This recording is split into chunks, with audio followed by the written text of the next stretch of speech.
Hi, this is Nikki Allen here again from Advanced Vocal Techniques, and today I'm going to talk about warming up the voice, the best methods to get the best from your voice when you're just about to start singing. The voice is part of the body and the whole mechanism.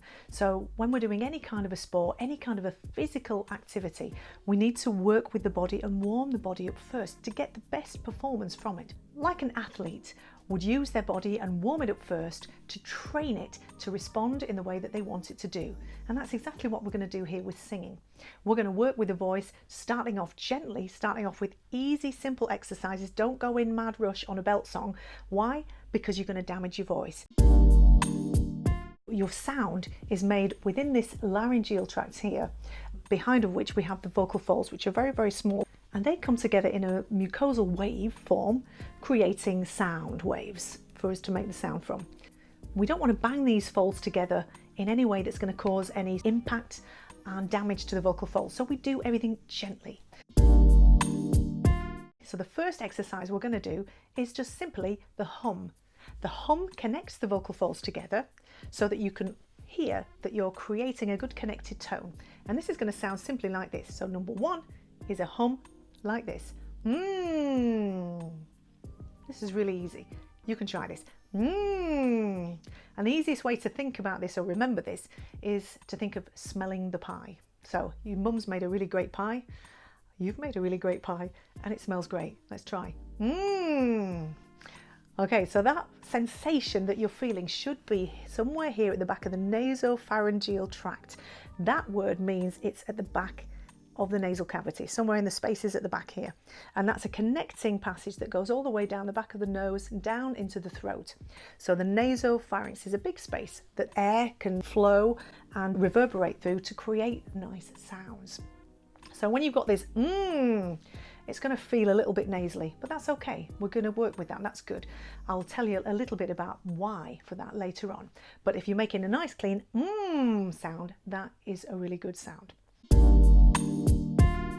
Number two, let's move the hum up and down in a kind of figure of eight series so that we're moving up and down. We're starting to increase the range and get a little bit more flexibility within the vocal tract. So try the hum again.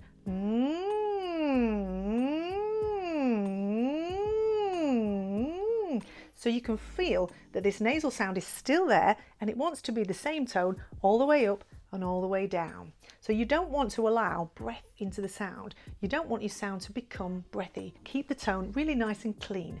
Clean and clear are the best ways to go forward and develop the sound of your voice. Number three, let's turn this sound into a siren. So think of a fire engine and just go up and down your voice range like this. We're not phonating, so you're not making an actual word, you're just creating a sound. We're working with tone. So think of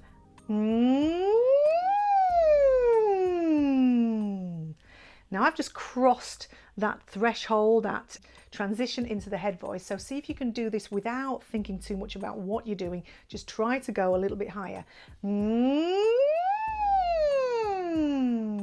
And if you're keeping this sound forward again into the nasopharynx position, you should be able to manipulate your voice so that it works and moves through your passaggio without too much difficulty. Passaggio is the area of the voice in a female or in a male where the break occurs or the transition between two registers. So you've all felt an area in your voice where suddenly the tone changes, you can't get any higher and you need to change gear to get into the upper register of your voice. That is the area of the passaggio. So there's another exercise on that and another video of crossing the break. Okay, so number four, after we've done the siren, let's turn it into a tone now. So we can use one of the vowel sounds. As singers, we tend to work with E, A, R, O, and U. Like the English grammar vowels, A, E, I, O, U. E, A, R, O, U. So just say those after me. E, A, R, O, U. E as in fee, A as in say, R as in car, O as in no, and oo as in you. So the shape of the vowels dictates what the sound of your words are going to be like after we've done all these preliminary warm-ups. So take a vowel. I like to start with an oo or an e. They're quite easy vowels to work with. And we're going to do a myron sound up and down your range that's going to sound like this. E. So E feels nice and comfortable. Let's try that again. E.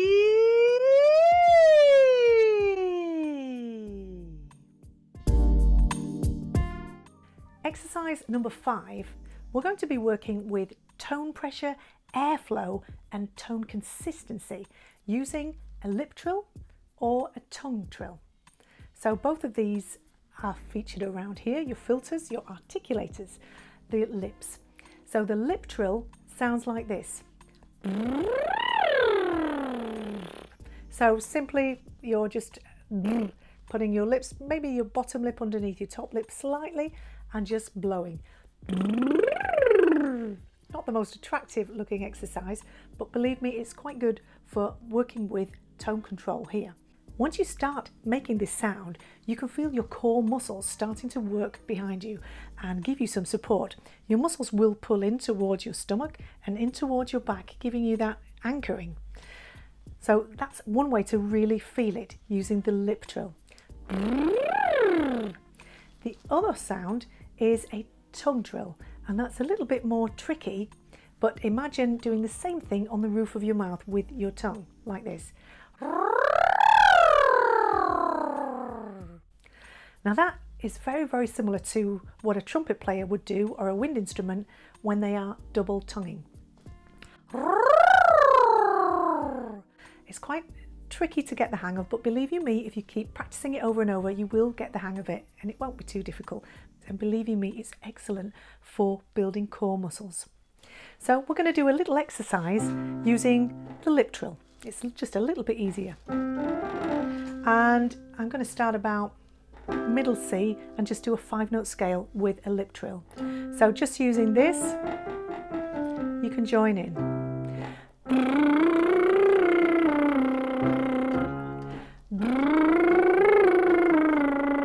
Take another breath. And another breath. And you can keep it going higher and higher.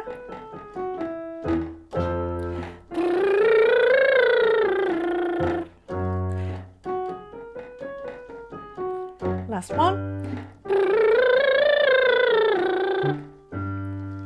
You can work up and you can work down the scale.